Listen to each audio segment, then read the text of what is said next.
are exposed to other methods of communication. One of the things I think it's important to realize about that research is it was all done in the early and mid-1960s. There is no current research in the last 20 or 30 years that shows that ASL children outperform children who use other methods of communication. Now, an important thing to realize about this data is that during the time it was collected, there were no sign systems. The sign systems were invented a few years later, and people who often know about the children who did well using American Sign Language usually don't realize that there was no competitive group at that time. There were the children who had deaf parents who had an ASL language base. Everybody in school was in an oral program. So you really had, one way to look at that data is children who had access to a language and children for whom most of whom oral English was not accessible. They couldn't understand it. And so they didn't do well. So it really isn't a surprise that children with a language base, an accessible language base, an understandable language base, did better than children who couldn't understand the other language, English. So when people say that or people bring that up, usually what I say is, oh, that's really interesting. Could I see that research? And that usually stops it right about there. I'm not going to talk about this other study that's listed on here, but I would like to call your attention again to, of course, all the teachers in training that are here all know that the sign systems were invented in the early 70s. And the next study that I want to call your attention to, the Marlin and Papito study, was done just a short time after that.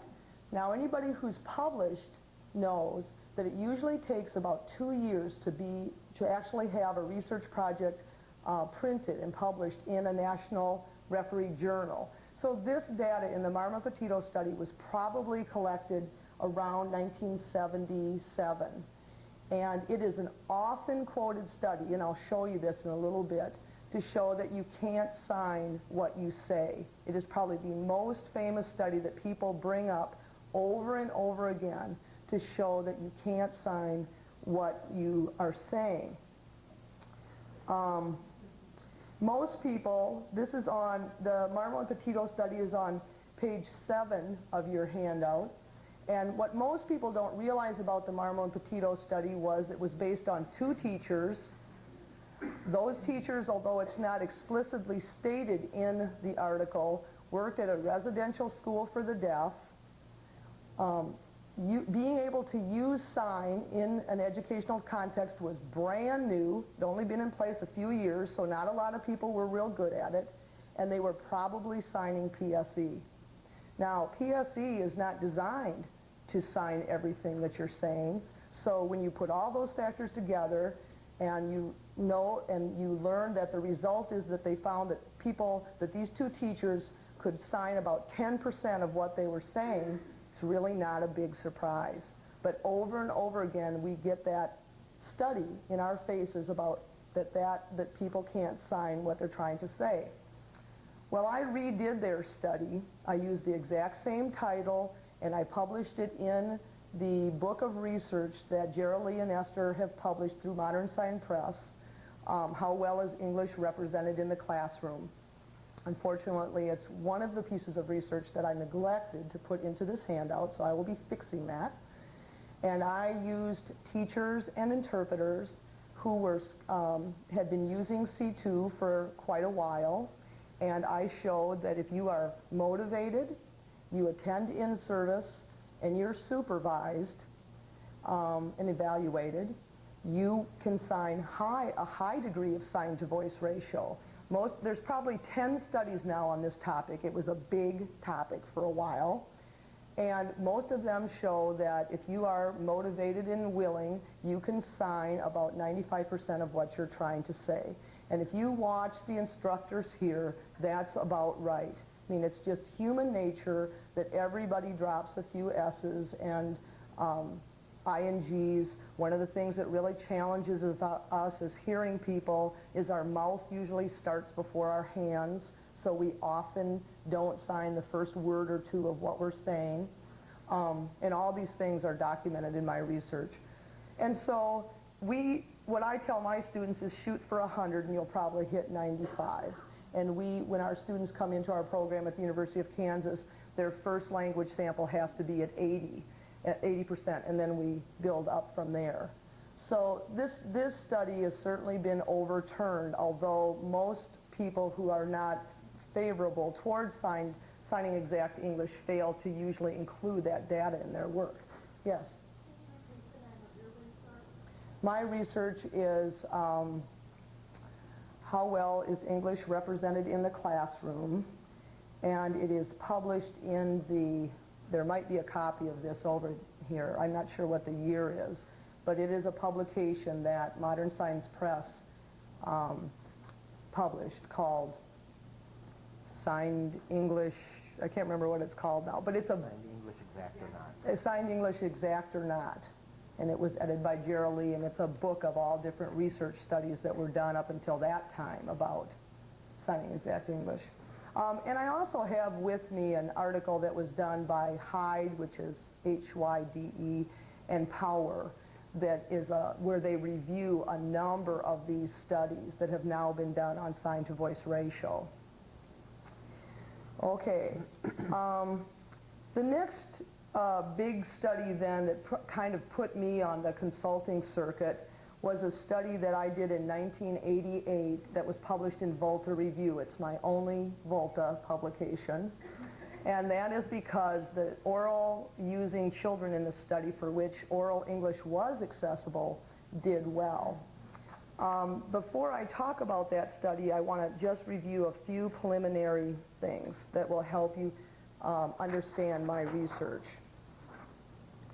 In my research, I look at things looking at language as three components. And this is a model from Bloom and Leahy, which is L-A-H-E-Y. Form is the grammar or the syntax of English. It can include things like word order, is there subject-verb agreement, how do the verbs change as we use them, the differences between come and came and comes and coming. Some of those you can represent in some of the sign systems and some of them you can't. The parts of what we call the parts of speech, but they're actually the parts of language. When you have words such as happy and happiness and happily, what's important about those isn't really the way we study them in workshops like this. Sometimes we'll say, okay, what words do you know that end in ment? And then we'll go through all those. What's really important is that those represent different parts of language. And so kids are able to say things like the electrician fixed the electricity, and that gives them access to those parts of the language. Otherwise, they would probably write the electric, which is the base sign, fix the electric. A lot of this is based on a principle called English in, English out. You know, to me, deaf ed is not really a sophisticated field. It's very sensible. And you give them access to English grammar, and they give it back. And that's really what our field is all about. And then the vocabulary. The richness of vocabulary allows students to read well. And that is another gift of signing exact English, is it expands the vocabulary because of all the initializing. So those are some examples of grammar or form. Content or meaning, a lot of times is people will give like the Peabody Picture vocabulary test and think that they have that one covered. Often the focus, in other words, is on vocabulary. But I often use the work of, in fact, I always use the work of Bloom and Leahy again, and they have.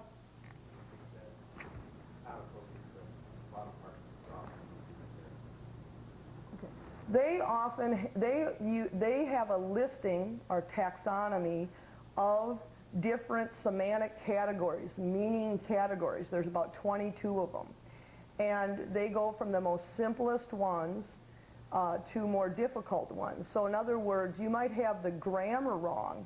This person might say monkey, whereas an adult might say there's a monkey or it's a monkey. But you know that what they mean is that that thing exists. So there's a way that we can differentiate whether the grammar is correct or whether they have the meaning. And this will be important in the work that I show you this morning. So let's just do a couple others. I'm going to talk later about recurrence. That means that something that you would expect to be there has appeared again. And very young children, their first recurrence is usually more. Most of these first categories here are what young children always say. They are signed, are in these categories. So they might say another monkey.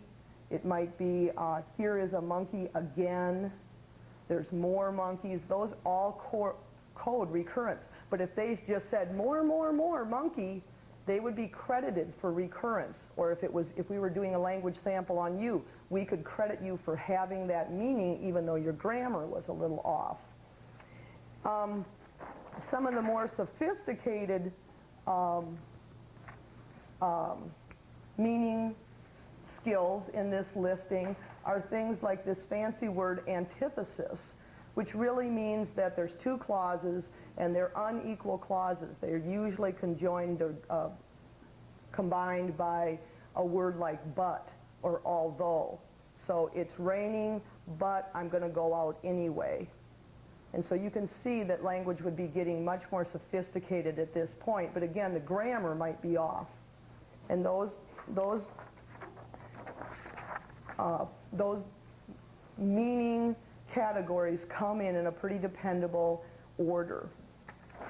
And then finally, use, or pragmatics, are skills like being able to respond. Doesn't matter how you respond or if the grammar's right, but just that you know when someone asks you a question, you respond, unless you're 15. I have one of those. That you can question, that you can state rules, that you can joke. So it's kind of the functions of how language is used. Now, you'll see across the top here some of the different sign systems. And one of the things that is most confusing to parents, I think, and some of us as well, is that all of these have the word English in them. But it is what degree of English that's available, that's what's important, and that's what this grid tries to show. That almost any language or system can give children access to the use of the language. It can model for them how we joke and how we describe things and how we answer questions. Most of them can convey the meaning. Now, some of my work has showed that even though that is one of the main things that people talk about with conceptual signing, a lot of my work shows that the meaning is not there either. So I kind of leave the door open on that one.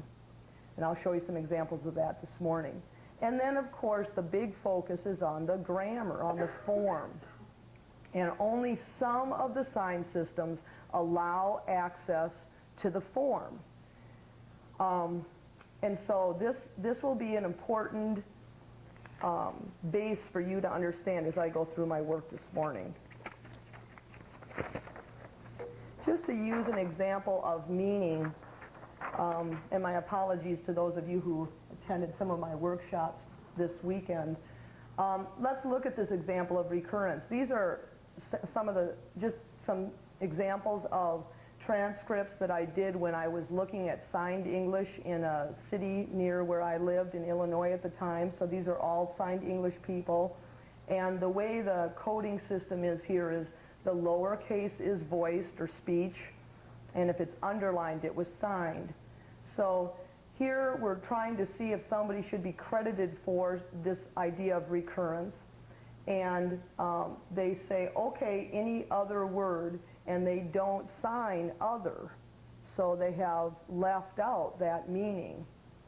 Some of my favorites here are yes, I would not like to go there too. Now that sounds a little strange, but you know, not everything we say is totally grammatically correct or the way that we probably write it out. But in the classroom, you get, these are real classroom samples. But the idea is that she wouldn't want to go to wherever, this teacher wouldn't want to go to wherever they're talking about. And yet she signs, yeah, would like to go. So she gives like the opposite meaning. And then down here with rejection, which is another one of those semantic codes, again, young children, one of the first things they learn is no, decode rejection. She says, you do not want to walk through the water, right? And she signs, want walk through water, right? And same with, you don't scream out. And she signs scream. Now, people always say to me, well, yeah, but the context and the facial expression would probably, you know, give it away. And that might be true. But when in the research that we code like this, all we have to go on is, you know, the code, what the language is. So those are just some examples to show you how these Bloom and Leahy taxonomies are actually utilized in work. Okay. So let me go on then to this first study that I did. It was a huge study. It involved teacher language samples, like I just showed you a little bit of work from, encoding them for a number of things. It involved looking at the speech and reading curriculums in a number of programs and looking at what was happening in the homes. But primarily it involved testing a number of different groups of students who used all these different inputs on the same battery of literacy tests. And that battery was designed with Mary Pat Moeller from Boys Town National Research Hospital. And in it, I studied 74 deaf students who used signed English or manual English or PSE. Now, I've noticed in some of the work that I've read from Texas that you make a distinction between CASE, or conceptually accurate signed English, and PSE. It would be hard for me to even describe the differences in those two. Maybe it's real clear to you, but to me, those are basically conceptualized versions of English. And so those of you who are familiar with CASE might read PSE as CASE to you. Now the more common term is contact language. But this was back in